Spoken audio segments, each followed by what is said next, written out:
The M18A1 Claymore is a directional anti-personnel mine developed for the United States Armed Forces. Its inventor, Norman MacLeod, named the mine after a large Scottish medieval sword.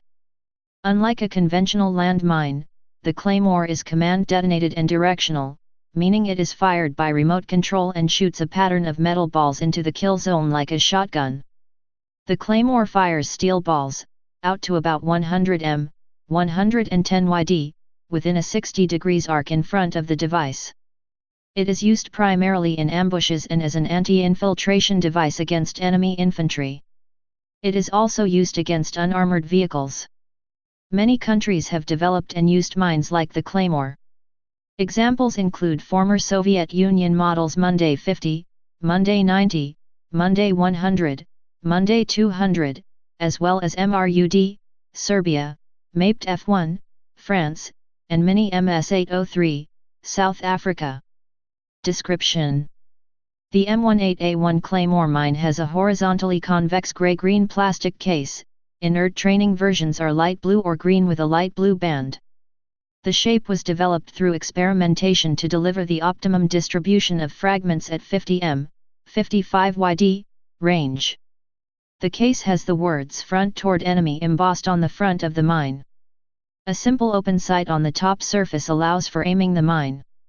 Two pairs of scissor legs attached to the bottom support the mine and allow it to be aimed vertically. On both sides of the sight are fuse wells set at 45 degrees. Internally, the mine contains a layer of C4 explosive behind a matrix of about 701 8-inch diameter, 3.2 mm, steel balls set into an epoxy resin. When the M18A1 is detonated, the explosion drives the matrix forward, out of the mine at a velocity of 1200 m/s, 3937 feet/s, at the same time breaking it into individual fragments. The steel balls are projected in a 60 degrees fan-shaped pattern that is 6.5 feet, 2.0 m, high and 50 m, 55 yd, wide at a range of 50 m, 55 yd. The force of the explosion deforms the relatively soft steel balls into a shape similar to a .22 rimfire projectile. These fragments are moderately effective up to a range of 100 m, 110 yd, with a hit probability of around 10% on a prone man-sized 1.3 square foot, 0.12 square meters, target. The fragments can travel up to 250 m, 270 yd. The optimum effective range is 50 m, 55 yd, at which the optimal balance is achieved between lethality and area coverage, with a hit probability of 30% on a man-sized target. The weapon and all its accessories are carried in an M7 bandolier, Claymore bag. The mine is detonated as the enemy personnel approaches the killing zone. Controlled detonation may be accomplished by use of either an electrical or non-electrical firing system. When mines are employed in the controlled role, they are treated as individual weapons and are reported in the unit fire plan. They are not reported as mines, however. The emplacing unit must ensure that the mines are removed, detonated, or turned over to a relieving unit. The 100-foot, 30 m, M4 electric firing wire on a green plastic spool is provided in each bandolier. The M57 firing device, colloquially referred to as the clacker, is included with each mine. An M40 circuit test set is packed in each case of 6 mines. When the mines are daisy-chained together, one firing device can detonate several mines. The mine can be detonated by any mechanism that activates the blasting cap. There are field-expedient methods of detonating the mine by tripwire, or by a timer, but these are rarely used. Development. The development of the M18A1 mine dates back to work done during World War II. The Misna-Chardin effect was independently discovered during World War II by Misna, a Hungarian, and Hubert Chardin, a German. When a sheet of explosive detonates in contact with a heavy backing surface, for example, a metal plate, the resulting blast is primarily directed away from the surface in a single direction. Chardin spent some time developing the discovery as a side attack anti-tank weapon, but development was incomplete at the end of the war. Chardin also spent time researching a trench mine that used a directional fragmentation effect. Norman MacLeod and Calord Corporation. Following the massed Chinese attacks during the Korean War, Canada and the United States began to develop projects to counter them. Canada fielded a weapon called the Phoenix landmine, which used the Misneshardin effect to project a spray of 0.25-inch, 6.4 mm, steel cubes towards the enemy. The cubes were embedded in 5 pounds of Composition B explosive. It was too large to be a practical infantry weapon and was relatively ineffective, with a maximum effective range of only 20 to 30 yards, about 20 to 30 meters. Around 1952, Norman MacLeod, at his company the Calord Corporation, began working on a small directional mine for use by infantry. It is not clear if the United States Picatinny Arsenal took the concept from the Canadian weapon and asked Norman MacLeod to develop it, or if he developed the design independently and presented it to them. MacLeod designed a weapon called the T-48, broadly similar to the final M18A1. It lacked a number of the design details that made the M18A1 effective. Through Picatinny, the United States Army accepted the weapon into service as the M18 Claymore, and approximately 10,000 were produced. It was used in small numbers in Vietnam from around 1961. It was not until the improved M18A1 was developed that the Claymore became a significant weapon. The M18 was 9.25-inch, 235 mm, long and 3.27-inch, 83 mm, high, held in a plastic case with 3 folding spike legs on the bottom. An electrical blasting cap for triggering the mine was inserted through a small hole in the side.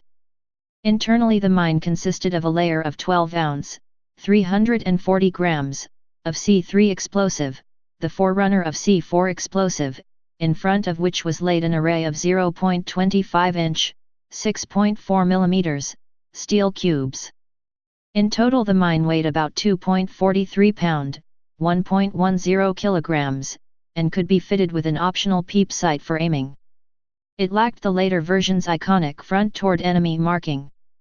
The mine was planted in the ground, using its 3 sharp legs, and aimed in the direction of enemy approach. At that point, it was fitted with an electrical blasting cap.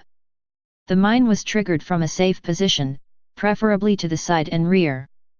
The mine was barely more than a prototype and was not considered a reliable casualty producer. Like the Phoenix, it had an effective range of only 90 feet, 27 m. MacLeod applied for a patent for the mine on January 18, 1956 and was granted it in February 1961. The patent was later the subject of a civil court case between MacLeod, the Army, and Aerojet, which further developed the Claymore design. MacLeod's case collapsed when photographs of the German trench mine prototype were produced as evidence of prior art. Throner, Kennedy, Bledsoe, and Kincheloe at Aerojet. In 1954, Picatinny Arsenal issued a request for proposals, RFP, to improve the M18 as a more effective weapon. At Aerojet in the early 1950s, Guy C. Throner had independently come up with a design for a Claymore-like mine. He worked with Don Kennedy and the two men submitted a 30-page proposal in response to Picatinny's RFP. They were awarded a $375,000 development contract to improve the Claymore design. The Picatinny criteria for the weapon were as follows. It must weigh less than 3.5 pounds, 1.6 kilograms. It must throw enough fragments so that at a range of 55 yards, 50 m, it achieves a 100% strike rate on a 1.3 square feet, 0.12 square meters, target, man-sized. The fragment area must not be more than 8 feet, 2.4 m, high and no more than 60 degrees wide. Fragments must have a velocity of 4,000 feet, 1,200 m, per second, providing 58 foot-pounds, 79 joules, of kinetic energy delivered to the target. The requirement for kinetic energy was based on the fact that 58 foot-pounds is required to deliver a potentially lethal injury. Given the requirements of weight and fragment density, approximately 700 fragments were needed, with the ability to aim the mine with an accuracy of around 2 feet, 0.61 m, at the center of the target zone. The team at Aerojet were given access to all previous research into directional mines, including the M18 and the Phoenix, as well as German research. Dr. John Bledsoe led the initial project. The original M18 mine fell far short of Picatinny's requirements. One of the first improvements was to replace the steel cubes with 732-inch, 5.6 mm, hardened 52,100 alloy ball bearings. These performed poorly for two reasons. First, the hardened steel balls spalled into fragments when hit by the shock of the explosion. The fragments were neither aerodynamic enough nor large enough to perform effectively. Additionally, the blast leaked between the balls, reducing their velocity. A second problem was the curvature of the mine. This was determined experimentally by Bledsoe, through a large number of test firings. After Bledsoe left the project to work at the Rheem Corporation, William Kincheloe, another engineer, came onto the Claymore project. Kincheloe immediately suggested using softer 1/8-inch, 3.2 mm, steel gingle balls, which were used in the foundry process.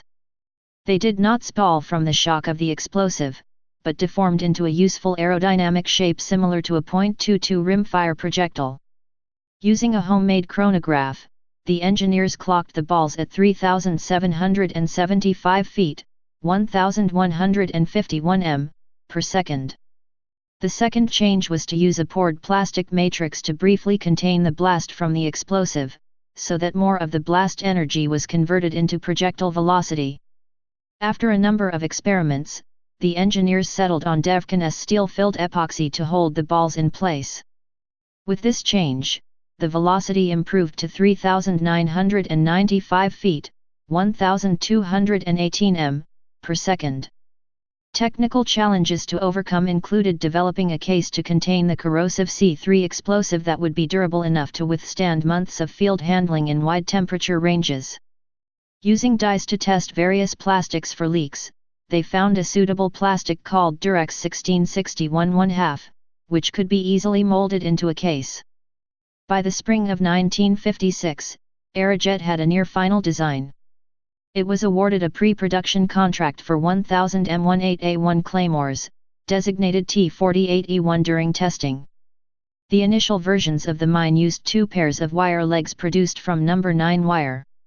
Later, when production was ramped up, the design was changed to flat steel scissor, folding type legs. Early pre-production mines were triggered using a battery pack, which had been used with the M18. This was found to be undesirable for a number of reasons. Bill Kincheloe came up with the idea of using a tiny TIM toggle generator, of the type used with a number of Navy rockets. Originally, an aluminum box was used to hold the generator. Later, a Philadelphia company, Molded Plastic Insulation Company, took over the manufacture of the firing device for the first large-scale production run producing a plastic device.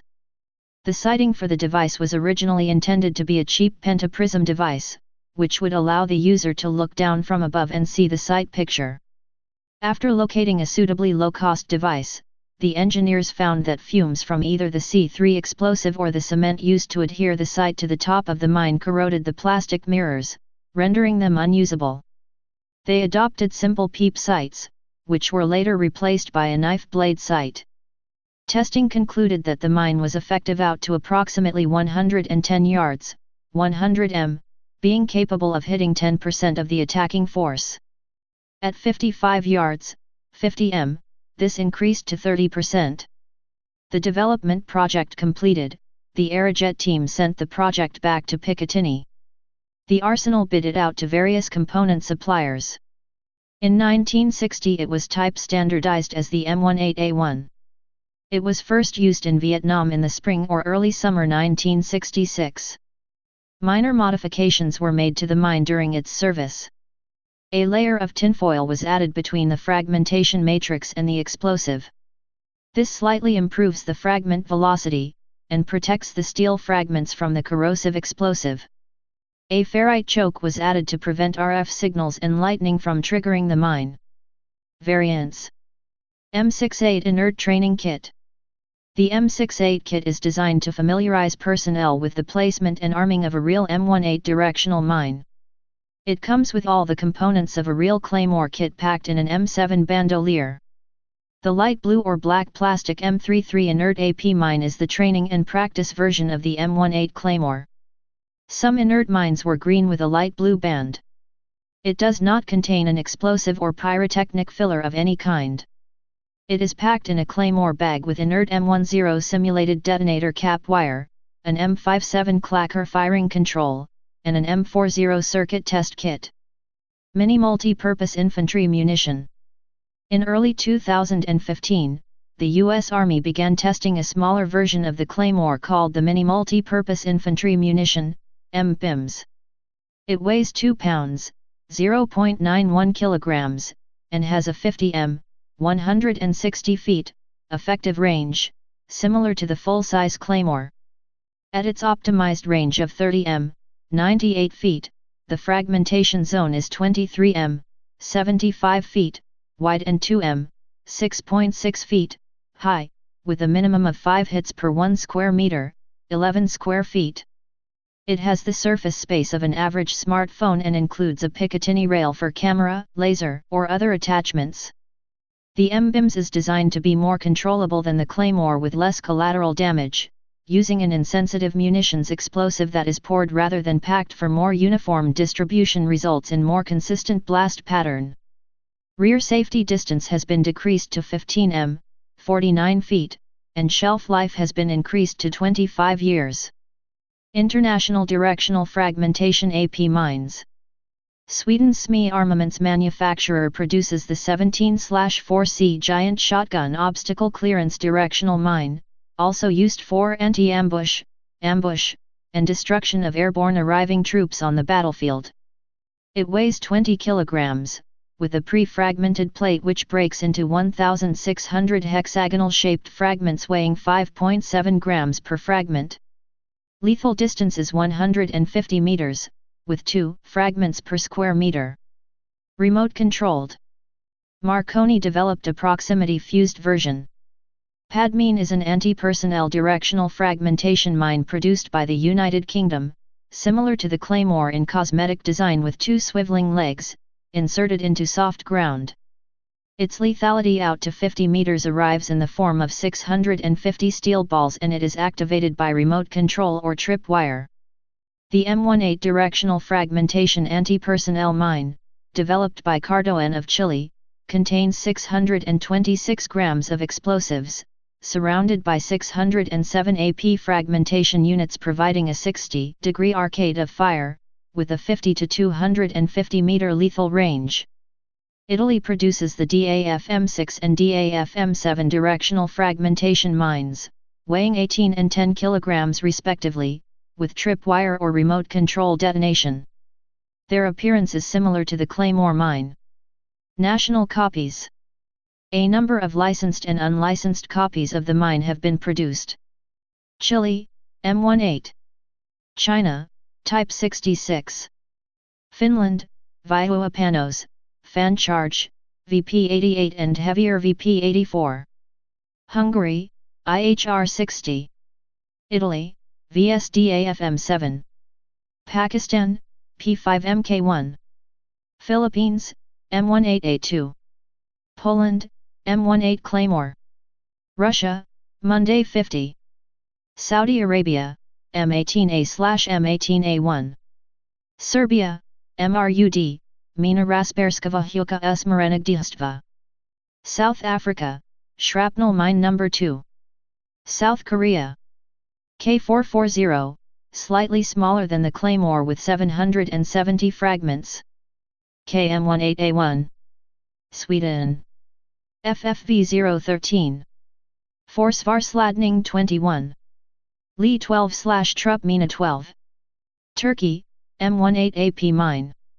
United States, Arms Tech MM1 Mini More, a smaller variant conceived for special forces use.